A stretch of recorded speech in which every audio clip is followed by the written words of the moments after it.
Hi everyone, welcome you all to the YouTube channel of CLE Degree College Chikkodi. I also welcome you all to the Political Science class.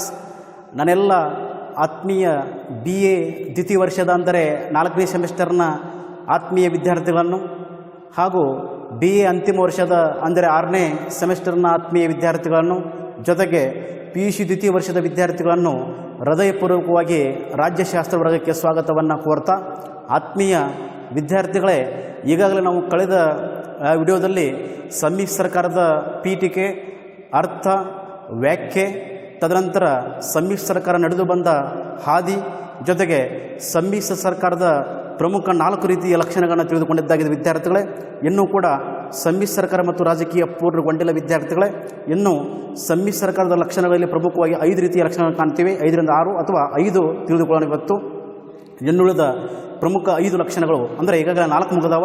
ಇವತ್ತಿನ ಈ ವಿಡಿಯೋದಲ್ಲಿ 5, 6, 7, 8, 9 ಈ ರೀತಿ ಇನ್ನುಳಿದ ಪ್ರಮುಖ ಸಮ್ಮಿಶ್ರ ಸರ್ಕಾರದ ಲಕ್ಷಣಗಳನ್ನು ತೆಗೆದುಕೊಂಡು ಬಂದಿದ್ದೇನೆ.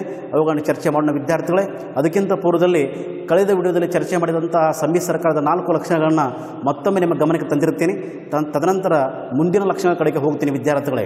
ಹಾಗಾದರೆ ಸಮ್ಮಿಶ್ರ ಸರ್ಕಾರದ ಲಕ್ಷಣಗಳನ್ನು ಕೂಡಲೇ ಮೊದಲನೇದಾಗಿ ನಾವು ತಿಳಿದುಕೊಳ್ಳುವಂಥ ಲಕ್ಷಣ ಯಾವುದಪ್ಪ ಅಂದರೆ ವಿದ್ಯಾರ್ಥಿಗಳೇ, ಬಹುಪಕ್ಷ ಪದ್ಧತಿ ಇರುವ ಸಂಸದೀಯ ಪ್ರಜಾಪ್ರಭುತ್ವದ ಕೊಡುಗೆ. ಮೊದಲನೇದಾಗಿ ಇದನ್ನು ಚರ್ಚೆ ಮಾಡಿದ್ದೇವೆ. ಎರಡನೇದಾಗಿ ರಾಜಕೀಯ ಅಸ್ಥಿರತೆ, ಇದನ್ನು ಕೂಡ ಚರ್ಚೆ ಮಾಡಿದ್ದಾಗಿದೆ. ಮೂರನೇದಾಗಿ ಸಮ್ಮಿಶ್ರ ಸರ್ಕಾರಗಳು 2 ಹಂತದಲ್ಲಿ ಸ್ಥಾಪಿಸಲ್ಪಡುವು, ಇದನ್ನು ಕೂಡ ಚರ್ಚೆ ಮಾಡಿದ್ದೇವೆ. ನಾಲ್ಕನೇದಾಗಿ ಸಮ್ಮಿಶ್ರ ಸರ್ಕಾರಗಳನ್ನು ನಡೆಸುವುದು ಕಠಿಣ, ಇದನ್ನು ಕೂಡ ಚರ್ಚೆ ಮಾಡಿದ್ದಾಗಿದೆ. ಇನ್ನುಳಿದ 5, 6, 7, 8, 9ನೇ ಪಾಯಿಂಟನ್ನು ಇವತ್ತಿನ ವಿಡಿಯೋದಲ್ಲಿ ಒಂದೊಂದಾಗಿ ತಿಳಿದುಕೊಳ್ಳುತ್ತಾ ಹೋಗೋಣ ವಿದ್ಯಾರ್ಥಿಗಳೇ. ಹಾಗಾದರೆ ಇವತ್ತಿನ ಈ ವಿಡಿಯೋದಲ್ಲಿ ವಿದ್ಯಾರ್ಥಿಗಳೇ, ಕೋಅಲಿಷನ್ ಗೌರ್ಮೆಂಟ್ ಆ್ಯಂಡ್ ಪಾಲಿಟಿಕ್ಸ್, ಸಮ್ಮಿಶ್ರ ಸರ್ಕಾರ ಮತ್ತು ರಾಜಕೀಯ ಪರಿಕಲ್ಪನೆ ಮುಂದುವರಿಯುತ್ತದೆ. ಇನ್ನೂ ಕೂಡ ಅದು ಪೂರ್ಣಗೊಂಡಿಲ್ಲ. ಇವತ್ತಿನ ವಿಡಿಯೋದಲ್ಲಿ ಇದನ್ನು ಮುಗಿಸೋಣ. ಹಾಗಾದರೆ ಕೋಅಲಿಷನ್ ಗೌರ್ಮೆಂಟ್ ಆ್ಯಂಡ್ ಪಾಲಿಟಿಕ್ಸ್ ಅಂದ ಕೂಡಲೇ ಇವತ್ತು ಫ್ಯೂಚರ್ಸ್ ಆಫ್ ಕೋಅಲಿಷನ್ ಗೌರ್ಮೆಂಟ್, ಸಮ್ಮಿಶ್ರ ಸರ್ಕಾರದ ಲಕ್ಷಣಗಳು ಮುಂದುವರಿಯುತ್ತವೆ. ಹಾಗಾದರೆ ಆ ಇನ್ನುಳಿದ ಲಕ್ಷಣಗಳು ಯಾವುವು ಅನ್ನೋದನ್ನು ನಿಮ್ಮ ಗಮನಕ್ಕೆ ತಂದಿರ್ತೀನಿ. ಇಲ್ಲಿ ಸ್ವಲ್ಪ ನೋಡಿರಿ. 5ನೇದಾಗಿ coalition life is very short, ಸಮ್ಮಿಶ್ರ ಸರ್ಕಾರಗಳು ಅಲ್ಪಾಯುಷ್ಯ ಸರ್ಕಾರಗಳಾಗಿವೆ. ನಂತರ 6ನೇದಾಗಿ the idea of outside support, ಹೊರಗಿನಿಂದ ಬೆಂಬಲ. 7ನೇದಾಗಿ CM ಅಂದರೆ chief minister cannot become the first among equals, ಮುಖ್ಯಮಂತ್ರಿ ಸಮಾನಿಗರಲ್ಲಿ ಮೊದಲಿಗನಾಗಲಾರನು. 8ನೇದಾಗಿ coalitions are not a passing phenomena, ಅಂದರೆ ಸಮ್ಮಿಶ್ರ ಸರ್ಕಾರಗಳು ಆಗಿ ಹೋಗುವ ಘಟನೆಗಳಲ್ಲ. ಕೊನೆಯದಾಗಿ ಪರ್ಸನಾಲಿಟಿ ಕ್ಲಾಸಿಸ್, ವ್ಯಕ್ತಿಗತ ಘರ್ಷಣೆ ಅಥವಾ ತಿಕ್ಕಾಟ. ಹೀಗೆ ಇನ್ನುಳಿದ ಪ್ರಮುಖವಾಗಿ ಉಳಿದಂಥ 5 ಲಕ್ಷಣಗಳನ್ನು ಒಂದೊಂದಾಗಿ ಚರ್ಚೆ ಮಾಡುತ್ತಾ ನಿಮ್ಮ ಗುರು ಶಿಷ್ಯರ ಸಂಬಂಧವನ್ನು ಮುಂದುವರಿಸಿದ ವಿದ್ಯಾರ್ಥಿಗಳೇ ಮತ್ತೆ ಈ ಯೂಟ್ಯೂಬ್ ವಿಡಿಯೋದ ಮುಖಾಂತರ. ಹಾಗಾದರೆ ಈಗ ನೀವು ಸಮ್ಮಿಶ್ರ ಸರ್ಕಾರ ಬಗ್ಗೆ ತಿಳ್ಕೊಂಡಿದ್ದೀರಿ. ಸಾಮಾನ್ಯವಾಗಿ ಸಾರ್ವತ್ರಿಕ ಚುನಾವಣೆಯಲ್ಲಿ ಯಾವುದೇ ಒಂದು ರಾಜಕೀಯ ಪಕ್ಷ ಸ್ಪಷ್ಟ ಬಹುಮತವನ್ನು ಪಡೆದೇ ಇದ್ದಾಗ ಒಂದಕ್ಕಿಂತ ಹೆಚ್ಚು ರಾಜಕೀಯ ಪಕ್ಷಗಳು ಕೂಡಿಕೊಂಡು ಸರ್ಕಾರವನ್ನು ರಚನೆ ಮಾಡೋದಕ್ಕೆ ನಾವು ಎಂತ ಕರಿತೀವಿ? ಸಮ್ಮಿಶ್ರ ಸರ್ಕಾರ ಅಂತ ನಾವು ಕರಿತೀವಿ. ಈ ಸಮ್ಮಿಶ್ರ ಸರ್ಕಾರದ ಸೆಕೆ 1977ರಲ್ಲಿ ಪ್ರಾರಂಭ ಆಗ್ತದೆ. ಫ್ರಾನ್ಸ್ ಆಗ್ಬೋದು, ಇಟ್ಲಿ ಆಗ್ಬೋದು, ಜರ್ಮನಿ ಆಗ್ಬೋದು, ಭಾರತ ಆಗ್ಬೋದು, ಇಂಗ್ಲೆಂಡ್ ಆಗ್ಬೋದು.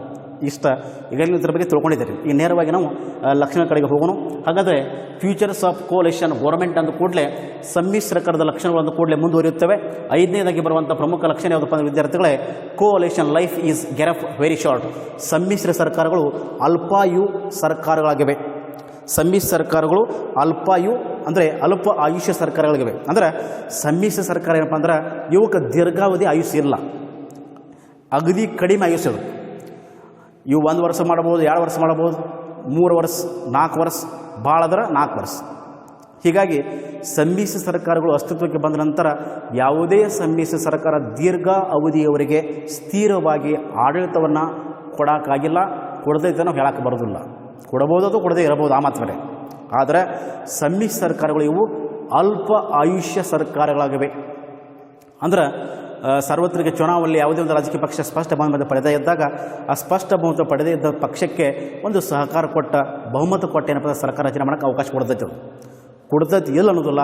ಆದರೆ ಎರಡೂ ಪಕ್ಷಗಳು ಕೂಡಿಕೊಂಡು ಸರ್ಕಾರ ರಚನೆ ಮಾಡುವಂಥ ಸಂದರ್ಭದಲ್ಲಿ ಹಲವಾರು ರೀತಿ ಭಿನ್ನಾಭಿಪ್ರಾಯಗಳು ಇರ್ತಾವೆ, ಹಲವಾರು ರೀತಿ ಸಿದ್ಧಾಂತಗಳು ಇರ್ತಾವೆ, ತನ್ನದೇ ಆದ ವಿಚಾರಗಳು ಇರ್ತಾವೆ. ತನ್ನದೇ ಆದ ಪ್ರಣಾಳಿಕೆಗಳು ಇರ್ತಾವೆ, ತನ್ನದೇ ಆದ ಧೋರಣೆಗಳು ಇರ್ತಾವೆ. ಹೀಗಾಗಿ ಆ ಎರಡೂ ಪಕ್ಷಗಳ ನಡುವೆ ಅದು ಅಷ್ಟೊಂದು ಪರಸ್ಪರ ಹೊಂದಾಣಿಕೆ ಸಹಕಾರ ಆ ಪಕ್ಷದ ಧೋರಣೆ ಇದಕ್ಕೆ ಈಡೇರಿಸೋಕ್ಕಾಗೋದಿಲ್ಲ, ಅಥವಾ ಈ ಪಕ್ಷದ ಧೋರಣೆ ಅನ್ನೋದು ಅದಕ್ಕೆ ಈಡೇರಿಸೋಕ್ಕಾಗೋದಿಲ್ಲ. ಹೀಗಾಗಿ ಶಾಶ್ವತವಾಗಿ ಸ್ಥಿರವಾಗಿ ಏನಪ್ಪ ಅಂದ್ರೆ ಆಡಳಿತ ಕೊಡುವಲ್ಲಿ ಈ ಸಮ್ಮಿಶ್ರ ಸರ್ಕಾರಗಳು ವಿಫಲ ಆಗುತ್ತವೆ.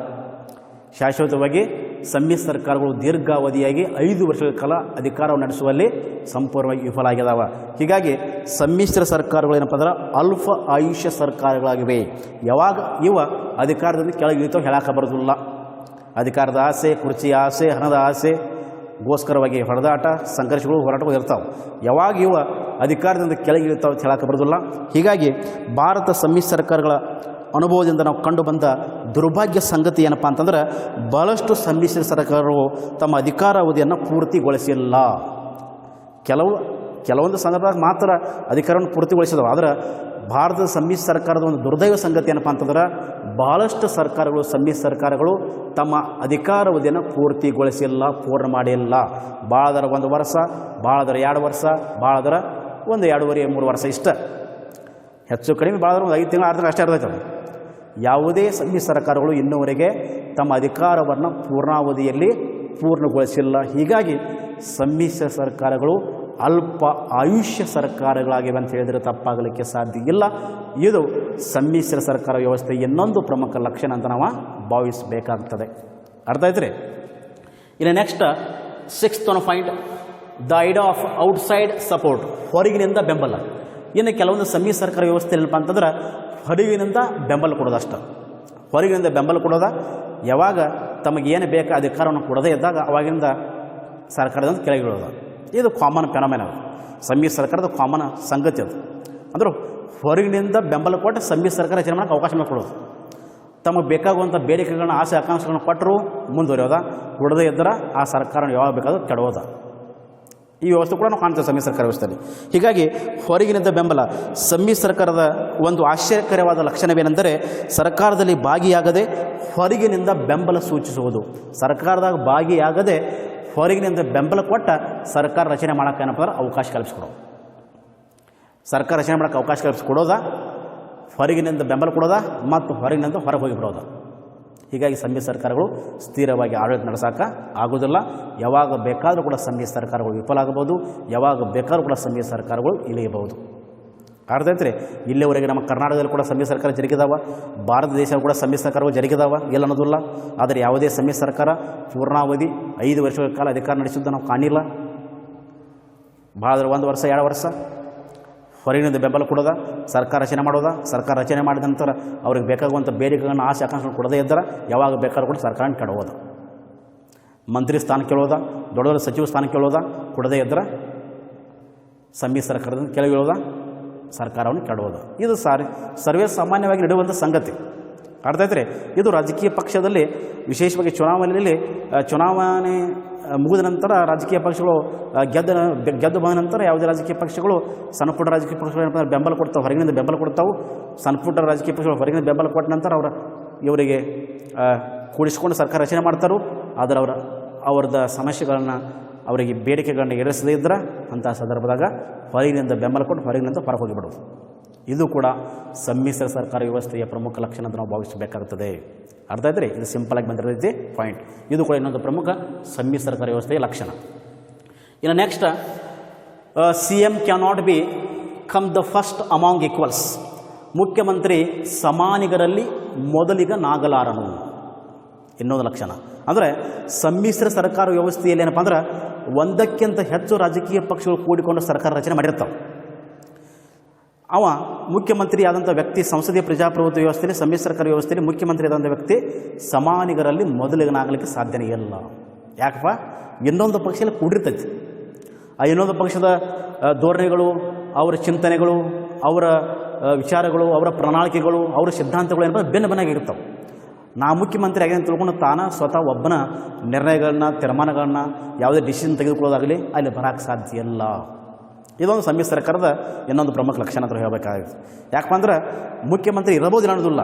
ಮುಖ್ಯಮಂತ್ರಿ ಇದೆ ಅಂತ ತಿಳ್ಕೊಂಡು ಅವ ಮನುಷ್ಯ ಬಂದಾಗ, ಸಿಕ್ಕಾತ್ ಮನುಷ್ಯ ಬಂದಾಗ ತಾನ ಸ್ವ ಇಚ್ಛೆಯಿಂದ ನಿರ್ಣಯ ತೆಗೆದುಕೊಳ್ಳೋಕೆ ಅವಕಾಶ ಇಲ್ಲ. ಯಾಕಪ್ಪ ಅಂತಂದ್ರೆ 2 ಪಕ್ಷಗಳು ಕೂಡಿಕೊಂಡು ಅಲ್ಲಿ ಸರ್ಕಾರ ರಚನೆ ಮಾಡಿರ್ತಾವು. ಹೀಗಾಗಿ ಏನೇ ನಿರ್ಣಯಗಳನ್ನು ತೆಗೆದುಕೊಳ್ಬೇಕಾದ್ರೆ, ಏನೇ ತೀರ್ಮಾನಗಳನ್ನು ತೆಗೆದುಕೊಳ್ಬೇಕಾದ್ರೆ ಆ ಪಕ್ಷದ ಎಲ್ಲ ಸದಸ್ಯರ ಸಲಹೆಯನ್ನು ಕೊಡಬೇಕು. ಅವರು ಎಸ್ ಅಂದ್ರೆ ಮುಂದಿನ ಕಾರ್ಯಕ್ರಮಗಳನ್ನ, ಧೋರಣೆಗಳನ್ನ ರೂಪಿಸೋಕೆ ಅವಕಾಶ ಇರ್ತದೆ. ಆದರೆ ಸಂವಿಧಾನ ತಜ್ಞರು ಸಂಸದೀಯ ಪ್ರಜಾಪ್ರಭುತ್ವದಲ್ಲಿ ರಾಜ್ಯದಲ್ಲಿ ಮುಖ್ಯಮಂತ್ರಿಯು ಸರ್ಕಾರದಲ್ಲಿ ಒಂದು ವಿಶೇಷ ಸ್ಥಾನವನ್ನು ಹೊಂದಿರುತ್ತಾನೆ ಎಂದು ಹೇಳಿದ್ದುಂಟು. ಆದರೆ ಮುಖ್ಯಮಂತ್ರಿ ಸಮ್ಮಿಶ್ರ ಸರ್ಕಾರದಲ್ಲಿ ಈ ಎಲ್ಲ ಅಧಿಕಾರಗಳನ್ನು ತನ್ನ ಸ್ವ ಇಚ್ಛೆಯ ಪ್ರಕಾರ ಚಲಾಯಿಸಬಲ್ಲನೇ ಅನ್ನುವ ಪ್ರಶ್ನೆ ಉಂಟಾಗುತ್ತದೆ ಎಂಬ ಪ್ರಶ್ನೆ ಉದ್ಭವಿಸುತ್ತದೆ. ವಾಸ್ತವಿಕವಾಗಿ ಸಮ್ಮಿಶ್ರ ಸರ್ಕಾರವು ಮುಖ್ಯಮಂತ್ರಿಗೆ ಎಲ್ಲ ಅಧಿಕಾರಗಳನ್ನು ಚಲಾಯಿಸಲು ಅವಕಾಶ ಕೊಡುವುದಿಲ್ಲ. ವಾಸ್ತವಿಕವಾಗಿ ಮುಖ್ಯಮಂತ್ರಿಗೆ ಏನಪ್ಪ ಅಂದರೆ ಎಲ್ಲ ಅಧಿಕಾರಗಳನ್ನು ಚಲಾವಣೆ ಮಾಡೋಕ್ಕೆ ಕೊಡುವುದಿಲ್ಲ. ಯಾಕಂದ್ರೆ ಇನ್ನೊಂದು ಪಕ್ಷದಲ್ಲಿ ಇರ್ತೈತಿ. ಫಾರ್ ಎಕ್ಸಾಂಪಲ್ JDS ಪಕ್ಷ ಕಾಂಗ್ರೆಸ್ ಪಕ್ಷ ಕೂಡಿಕೊಂಡು ಸರ್ಕಾರ ರಚನೆ ಮಾಡೋದು ತಿಳ್ಕೊರಿ, ಅಥವಾ JDS ಪಕ್ಷದ ಪರವಾಗಿ ಮುಖ್ಯಮಂತ್ರಿಯಾಗಿ ಆಯ್ಕೆಯಾಗಿದೆ ತಿಳ್ಕೊರಿ. ಆಯ್ಕೆ ಆದರೂ ಕೂಡ ತಾನ ಎಲ್ಲ ನಿರ್ಣಯಗಳನ್ನ, ತೀರ್ಮಾನಗಳನ್ನ ಸ್ವಇಚ್ಛೆಯಿಂದ ತೆಗೆದುಕೊಳ್ಳೋಕೆ ಅವಕಾಶ ಇಲ್ಲ. ಕಾಂಗ್ರೆಸ್ ಪಕ್ಷದ ಎಲ್ಲ ಸದಸ್ಯರ ಸಲಹೆ ಪಡ್ಕೊಳ್ಬೇಕು, ಕಾಂಗ್ರೆಸ್ ಪಕ್ಷದ ಪ್ರಮುಖ ಮುಖಂಡರನ್ನ ಸಲಹೆ ಪಡ್ಕೊಳ್ಬೇಕು.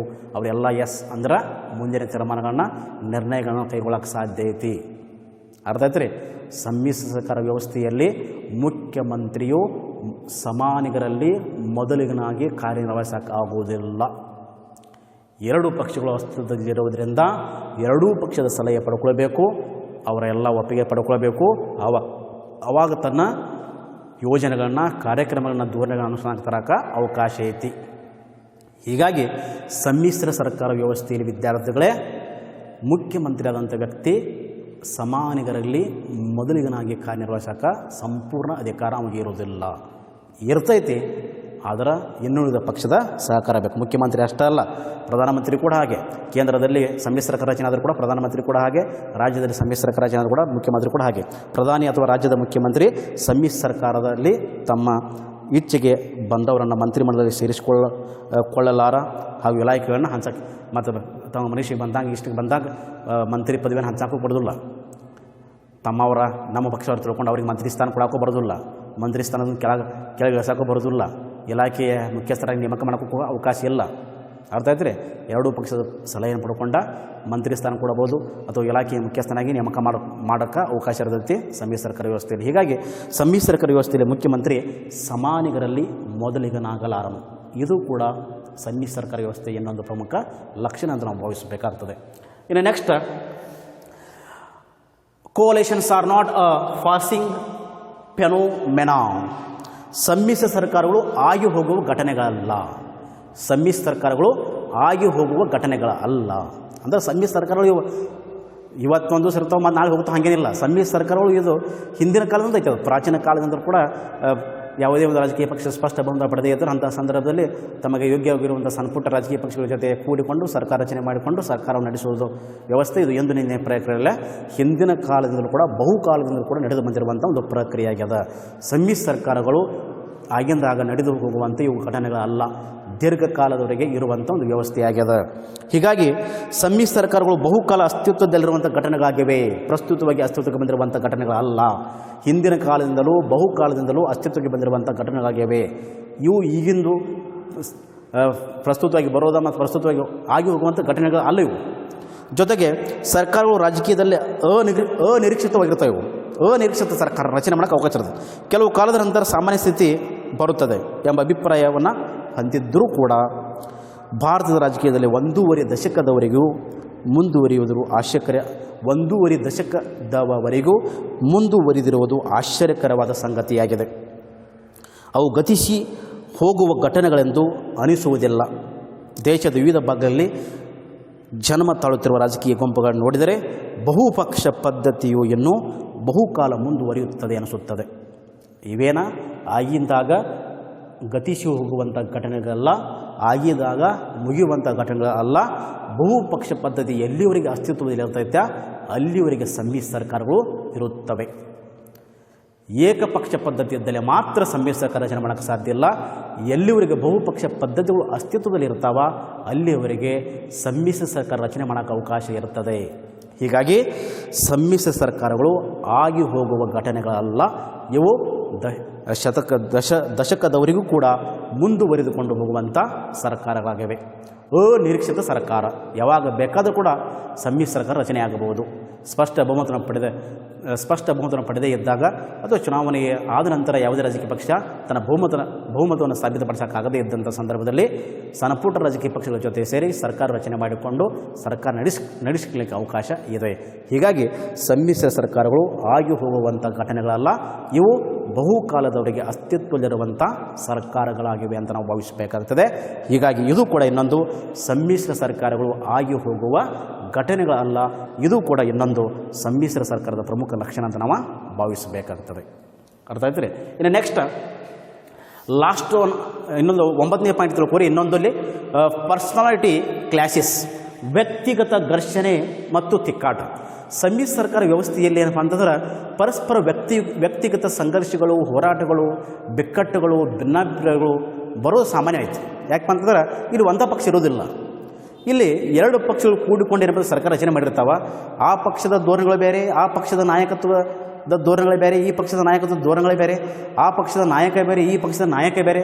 ಪರಸ್ಪರ ನಾಯಕರಲ್ಲಿ ಭಿನ್ನಾಭಿಪ್ರಾಯಗಳು, ಪರಸ್ಪರ ನಾಯಕರಲ್ಲಿ ಕಚ್ಚಾಟಗಳು, ಸಂಘರ್ಷಗಳು, ಹೋರಾಟಗಳು, ಅಧಿಕಾರದ ಆಸೆ, ಕುರ್ಚಿಯ ಆಸೆ, ಹಣದ ಆಸೆ, ನನಗೆ ಅಧಿಕಾರ ಬೇಕು, ನನಗೆ ಸಚಿವ ಸ್ಥಾನ ಬೇಕು, ನನಗೆ ಮಂತ್ರಿ ಸ್ಥಾನ ಬೇಕು ಅನ್ನೋ ಪರಸ್ಪರ ಪಕ್ಷಗಳ ನಡುವೆ ಸಂಘರ್ಷಗಳು, ವ್ಯಕ್ತಿಗಳ ನಡುವೆ ವ್ಯಕ್ತಿಗತ ಘರ್ಷಣೆ, ವ್ಯಕ್ತಿಗತ ತಿಕ್ಕಾಟ, ಇದು ಸರ್ವೇ ಸಾಮಾನ್ಯ ಆಗಿರ್ತೈತಿ ಸಮ್ಮಿಶ್ರ ಸರ್ಕಾರ ವ್ಯವಸ್ಥೆಯಲ್ಲಿ. ಹೀಗಾಗಿ ಸಮ್ಮಿಶ್ರ ಸರ್ಕಾರ ವ್ಯವಸ್ಥೆಯಲ್ಲಿ ವಿದ್ಯಾರ್ಥಿಗಳೇ ವೈಯಕ್ತಿಕ ತಿಕ್ಕಾಟ ಸಮ್ಮಿಶ್ರ ಸರ್ಕಾರದ ಕಾರ್ಯಾಚರಣೆ ಮೇಲೆ ಪರಿಣಾಮ ಬೀರುತ್ತದೆ. ಪಕ್ಷದ ನಡುವಿನ ಅಥವಾ ಪಕ್ಷದ ಧುರೀಣರ ಮಧ್ಯೆ ವೈಯಕ್ತಿಕ ತಿಕ್ಕಾಟ, ಸಂಘರ್ಷ, ಹೋರಾಟ ಇದು ಸಮ್ಮಿಶ್ರ ಸರ್ಕಾರದ ವಿಫಲತೆಗೆ ಪ್ರಮುಖ ಕಾರಣ ಅಂತ ನಾವು ಭಾವಿಸಬೇಕಾಗುತ್ತದೆ. ಇಂದಿನ ಸಮ್ಮಿಶ್ರ ಸರ್ಕಾರಗಳಲ್ಲಿ ವ್ಯಕ್ತಿಗತ ಘರ್ಷಣೆ ಅಂಶವು ಹೆಚ್ಚು ಪ್ರಾಮುಖ್ಯತೆಯನ್ನು ಪಡೆದುಕೊಳ್ತಾ ಇದೆ. ಪರಸ್ಪರ ಏನಪ್ಪ ಇವತ್ತಿನ ಸಮ್ಮಿಶ್ರ ಸರ್ಕಾರ ನೋಡ್ತೇವೆ ನಾವು. ಸಮ್ಮಿಶ್ರ ಸರ್ಕಾರಗಳು ಬೆಳಕ ಕಾರಣ ಏನಪ್ಪ ಇದೇ ಮೇನ ಕಾರಣ ಇದೆ. ಪರಸ್ಪರ ಹೊಂದಾಣಿಕೆ ಇಲ್ಲ, ಸಹಕಾರ ಇಲ್ಲ, ಒಬ್ಬರು ಕಂಡ್ರೆ ಒಬ್ರಿಗೆ ಆಗೋದಿಲ್ಲ, ಅವ್ರು ಕಂಡ್ರೆ ಇವ್ರಿಗೆ ಆಗೋದಿಲ್ಲ, ಇವ್ರು ಕಂಡ್ರೆ ಅವ್ರಿಗೆ ಆಗೋದಿಲ್ಲ. ನಮ್ಮ ಪಕ್ಷಕ್ಕೆ ಹೆಚ್ಚಿನ ಅಧಿಕಾರ ಕೊಡ್ರಿ, ನಿಮ್ಮ ಪಕ್ಷಕ್ಕೆ ಹೆಚ್ಚಿನ ಅಧಿಕಾರ ಕೊಡ್ರಿ, ನಮ್ಮ ಪಕ್ಷದ ಪರವಾಗಿ ಹೆಚ್ಚಿನ ಮಂತ್ರಿ ಸ್ಥಾನ ಕೊಡ್ರಿ, ನಮ್ಮ ಪಕ್ಷದ ಪರವಾಗಿ ಹೆಚ್ಚಿನ ಸ್ಥಾನಮಾನ ಕೊಡ್ರಿ, ಇಲಾಖೆಗೆ ನಮ್ಮ ಪಕ್ಷದ ಪರವಾಗಿ ನೇಮಕ ಮಾಡಿರಿ. ಇವೇನಪ್ಪ ಸರ್ವಸಾಮಾನ್ಯ ವ್ಯಕ್ತಿಗತ ಘರ್ಷಣೆ, ವ್ಯಕ್ತಿಗತ ತಿಕ್ಕಾಟ, ವ್ಯಕ್ತಿಗತ ಹೋರಾಟ, ವ್ಯಕ್ತಿಗತ ಸಂಘರ್ಷಗಳು, ಅಧಿಕಾರದ ಆಸೆ, ಕುರ್ಚಿಯ ಆಸೆ, ಹಣದ ಆಸೆ ಇವೇನಪ್ಪ ಸರ್ವೇ ಸಾಮಾನ್ಯ ಆಗಿರ್ತವೆ ರಾಜಕೀಯ ಪಕ್ಷ ವ್ಯವಸ್ಥೆಯಲ್ಲಿ. ಇವು ಸರ್ವೇ ಸಾಮಾನ್ಯವು. ಹೀಗಾಗಿ ವ್ಯಕ್ತಿಗತ ಘರ್ಷಣೆ, ವ್ಯಕ್ತಿಗತ ತಿಕ್ಕಾಟ ಕೂಡ ಸಮ್ಮಿಶ್ರ ಸರ್ಕಾರ ವ್ಯವಸ್ಥೆಯಲ್ಲಿ ಸರ್ವೇ ಸಾಮಾನ್ಯವಾಗಿ ಕಂಡುಬರುವಂಥ ಇನ್ನೊಂದು ಪ್ರಮುಖ ಲಕ್ಷಣ ಅಂತ ನಾವು ಭಾವಿಸಬೇಕಾಗ್ತದೆ. ಅರ್ಥ ಆದರೆ ಇದು ಕೂಡ ಇನ್ನೊಂದು ಪ್ರಮುಖ ಸಮ್ಮಿಶ್ರ ಸರ್ಕಾರದ ಲಕ್ಷಣ ಅಂತ ನಾವು ಭಾವಿಸಬೇಕಾಗ್ತದೆ. ಅರ್ಥ ಆದರೆ ಇಷ್ಟು ನಾವು ಸಮ್ಮಿಶ್ರ ಸರ್ಕಾರದ ಲಕ್ಷಣಗಳು ಕಾಣ್ತೀವಿ. ಇನ್ನೊಂದು ಬೇಕಾದರೆ ಎಕ್ಸ್ಟ್ರಾ ತಿಳ್ಕೊಳ್ಳಿ. 10ನೇದಾಗಿ ಇದು ಏಕಪಕ್ಷೀಯ ಪದ್ಧತಿಗೆ ಪ್ರಾಬಲ್ಯಕ್ಕೆ ಸವಾಲಾಗಿದೆ. It challenges single party dominance. ಇದು ಏಕಪಕ್ಷ ಪದ್ಧತಿಯ ಪ್ರಾಬಲ್ಯಕ್ಕೆ ಸವಾಲಾಗಿತ್ತು. ಎಕ್ಸ್ಟ್ರಾ ಹಾಕತ್ತೀನಿ, ಅಲ್ಲ ಬರೆದಿಲ್ಲ, ಜಸ್ಟ್ ತಿಳ್ಕೊರಿ. 10ನೇದಾಗಿ ಇದು ಏಕಪಕ್ಷ ಪದ್ಧತಿಯ ಪ್ರಾಬಲ್ಯಕ್ಕೆ ಸವಾಲಾಗಿದೆ. ಸಮ್ಮಿಶ್ರ ಸರ್ಕಾರ ವ್ಯವಸ್ಥೆ ಏನಪ್ಪ ಅಂತಂದ್ರೆ ಏಕಪಕ್ಷ ಪದ್ಧತಿ ಇದ್ದಲ್ಲಿ ನಾವು ಸಮ್ಮಿಶ್ರ ಸರ್ಕಾರ ರಚನೆ ಮಾಡೋಕ್ಕೆ ಸಾಧ್ಯ ಇಲ್ಲ. ಅಲ್ಲಿ ನಾ ಬರೆದಿಲ್ಲ, ಜಸ್ಟ್ ನಿಮಗೆ ಇಲ್ಲೇ ಒಂದು 10ನೇ ಪಾಯಿಂಟ್ ಬೇಕಾದ್ರೆ ತಿಳ್ಕೊರಿ, ಅಷ್ಟು ಬರೆದಿಲ್ಲ. ಸಮ್ಮಿಶ್ರ ಸರ್ಕಾರ ಏಕಪಕ್ಷ ಪದ್ಧತಿಯ ಪ್ರಾಬಲ್ಯಕ್ಕೆ ಸವಾಲಾಗಿದೆ. ಅರ್ಥ ಆಯ್ತು ರೀ. It challenges single party dominance. Just ಇಲ್ಲಿ 10ನೇ ಪಾಯಿಂಟ್ ನೀವು ತಿಳ್ಕೊರಿ, ನಾನು ಬರೆದಿಲ್ಲ, ಜಸ್ಟ್ ಗೊತ್ತಿಲ್ಲ. ಅಂದ್ರೆ ಸಮ್ಮಿಶ್ರ ಸರ್ಕಾರ ಏನಪ್ಪ ಅಂದ್ರೆ ರಚನೆ ಆಗೋದು ಎಲ್ಲಿಪ್ಪ ಅಂದ್ರೆ ಬಹುಪಕ್ಷ ಪದ್ಧತಿ ಇದ್ದಲ್ಲಿ ಮಾತ್ರ ಸಮ್ಮಿಶ್ರ ಸರ್ಕಾರ ರಚನೆ ಆಗ್ತೈತೆ. ಒಂದೇ ಪಕ್ಷ ಇದ್ದಲ್ಲಿ ನಾವು ಸಮ್ಮಿಶ್ರ ಸರ್ಕಾರ ರಚನೆ ಮಾಡೋಕ್ಕೆ ಎಂದಿಗೂ ಕೂಡ ಸಾಧ್ಯ ಇಲ್ಲ. ಹೀಗಾಗಿ ಸಮ್ಮಿಶ್ರ ಸರ್ಕಾರ ರಚನೆ ಆಗೋದು ಏಕಪಕ್ಷ ಪದ್ಧತಿಗೆ ಅತ್ಯಂತ ದೊಡ್ಡ ಸವಾಲಾಗೈತಿ, ದೊಡ್ಡ ಪ್ರಾಬಲ್ಯ ಆಗೈತಿ. ಎಲ್ಲಿ ಬಹುಪಕ್ಷ ಪದ್ಧತಿ ಇರೋದಿಲ್ಲ ಅಲ್ಲಿ ಮಾತ್ರ ಸಮ್ಮಿಶ್ರ ಸರ್ಕಾರ ರಚನೆ ಮಾಡೋಕ್ಕೆ ಸಾಧ್ಯ ಐತಿ. ಏಕಪಕ್ಷ ಪದ್ಧತಿ ಇದ್ದಲ್ಲಿ ಸಮ್ಮಿಶ್ರ ಸರ್ಕಾರ ರಚನೆ ಮಾಡೋಕ್ಕೆ ಸಾಧ್ಯ ಇಲ್ಲ. ಹೀಗಾಗಿ ಸಮ್ಮಿಶ್ರ ಸರ್ಕಾರ ಏಕಪಕ್ಷ ಪ್ರಾಬಲ್ಯಕ್ಕೆ ಇದು ಸವಾಲಾಗ್ಯದ. ಒಂದೇ ಪಕ್ಷ ಇದ್ದಲ್ಲಿ ನಾವು ಸರ್ಕಾರ ರಚನೆ ಮಾಡೋಕ್ಕೆ ಸಾಧ್ಯ ಇಲ್ಲ. ಒಂದೇ ಪಕ್ಷ ಇದ್ದಲ್ಲಿ ನಾವು ಸಮ್ಮಿಶ್ರ ಸರ್ಕಾರವನ್ನು ನಿರ್ಮಾಣ ಮಾಡೋಕ್ಕೆ ಸಾಧ್ಯ ಇಲ್ಲ. ಇದು ಸಮ್ಮಿಶ್ರ ಸರ್ಕಾರ ವ್ಯವಸ್ಥೆ ಏಕಪಕ್ಷ ಪದ್ಧತಿಯ ಪ್ರಾಬಲ್ಯಕ್ಕೆ ಸಂಪೂರ್ಣವಾಗಿ ಏನಪ್ಪ ಅಂದ್ರೆ ಸವಾಲಾಗೈತಿ, ಚಾಲೆಂಜ್ ಆಗೈತಿ.